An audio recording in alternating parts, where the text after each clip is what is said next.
Bonjour, j'espère que tu vas bien. Moi, ça va très bien. Alors aujourd'hui, je voudrais qu'on parle de l'indisponibilité émotionnelle.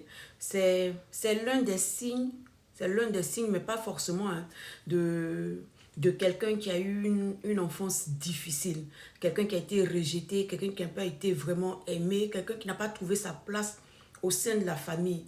Et donc, c'est quelqu'un qui s'est construit une carapace pour ne pas ressentir ce qu'on lui fait. Et au début, ça pouvait être une protection, mais après, c'est devenu une déformation. Donc, l'indisponibilité émotionnelle, c'est la difficulté à exprimer ou extérioriser ses sentiments. C'est aussi la difficulté à former des attaches, des connexions émotionnelles saines, ok, avec les autres. C'est aussi la difficulté à montrer son amour. La plupart du temps, c'est des personnes qui sont indifférentes. Ok? Donc, c'est ça l'indisponibilité émotionnelle.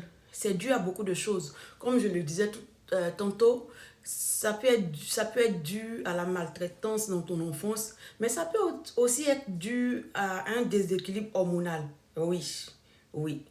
Ça peut être aussi dû à un déséquilibre hormonal, mais ce qu'il faut retenir de ce truc-là, c'est que c'est une déformation. C'est quelque chose qui t'empêche de vivre sainement. C'est quelque chose qui t'empêche d'avoir des relations saines, des relations profondes, mais surtout des relations véritables.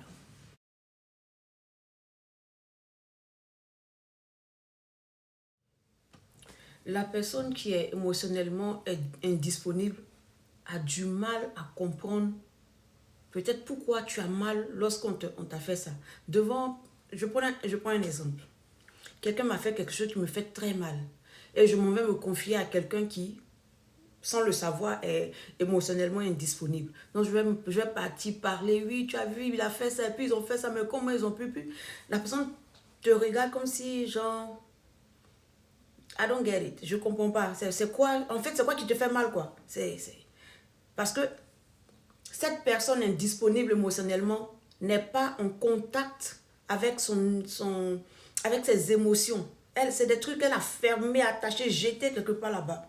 Donc, elle ne comprend pas que tu es mal parce qu'on t'a trahi. Elle ne comprend pas que tu es mal parce qu'une personne a fait ça ou bien qu'on t'a insulté. Elle n'arrive pas à s'identifier à ce que tu ressens. Voilà. Une personne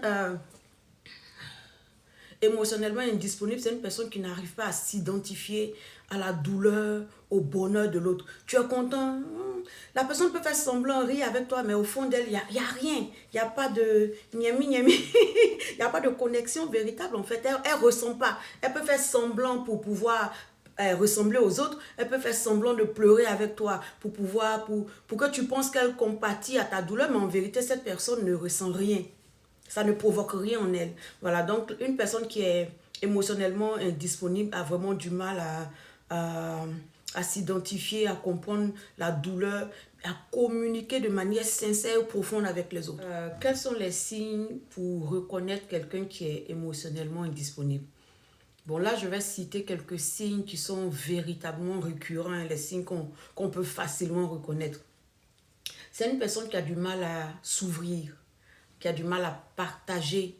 Parce qu'en vérité, puisque cette personne n'est pas en connexion avec ses émotions, tout ce qu'elle dit même est platonique.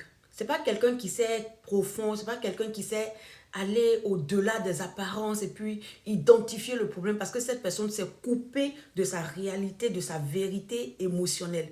Donc, voilà quoi, c'est pas une personne avec qui on peut vraiment c'est pas une personne qui va te dire ses secrets quoi, parce qu'elle n'est même pas consciente de ses secrets. Il y a des secrets mais elle n'en est pas consciente.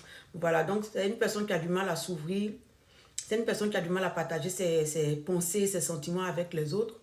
C'est une personne qui a, comme je l'ai dit, qui a tendance à éviter les conversations trop profondes où il faut aller chercher. Parce que c'est une personne, en fait, qui a peur de découvrir la douleur qu'elle a enfouie en elle. Mais de toutes les manières, elle n'en est pas consciente. Donc, même la peur est inconsciente. Voilà. Donc, c'est une personne qui va éviter les conversations trop sérieuses. C'est la personne qui est là. Quand tu dis quelque chose de sérieux, la personne met ça en plaisanterie, façon. La personne passe dessus, là. Parce que la personne n'a pas envie de se regarder dans le miroir de la vérité. Voilà. Ce sont des personnes qui ont un manque criard d'empathie. Ils ne savent pas avoir pitié, ils ne savent pas compatir, quoi. Ils ne savent pas s'identifier, comme je le disais, à la douleur ou à la joie de l'autre. Ils ne connaissent pas, ils ne font pas exprès. Ça ne vient pas, il n'y en a pas ça en eux. Ce sont des personnes qui se retirent pour mettre fin à une discussion lorsque la discussion devient trop vraie, trop profonde. Parce qu'elle n'a pas envie, la personne n'a pas envie de rentrer en elle-même pour chercher ce qui se passe ou même pour chercher à comprendre pourquoi elle réagit. C'est pas les...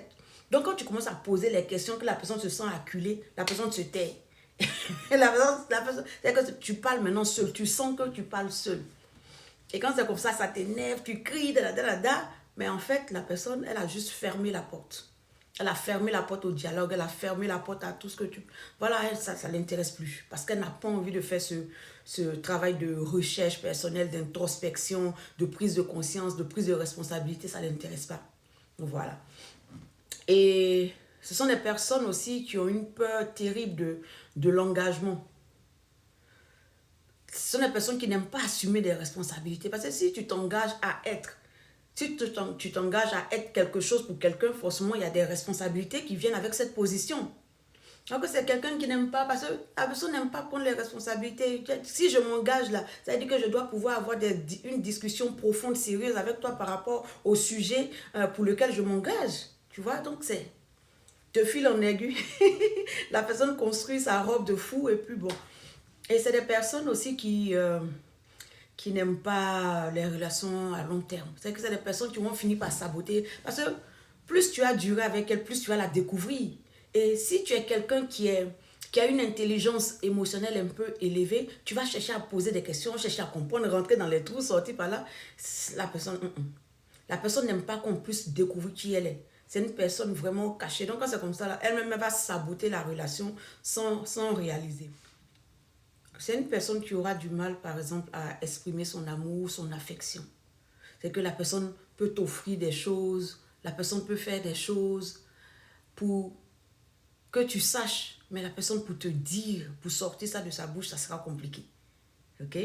Donc, c'est les personnes qui vont te dire, ah, moi, je préfère agir. Parce qu'elles n'aiment pas entrer en elles-mêmes, elles n'aiment pas reconnaître ce qui se passe en elles. Donc, c'est les personnes qui aiment les relations superficielles la plupart du temps. C'est les personnes qui se jettent beaucoup dans le travail, qui se jettent surtout dans des activités qui les empêchent de réfléchir.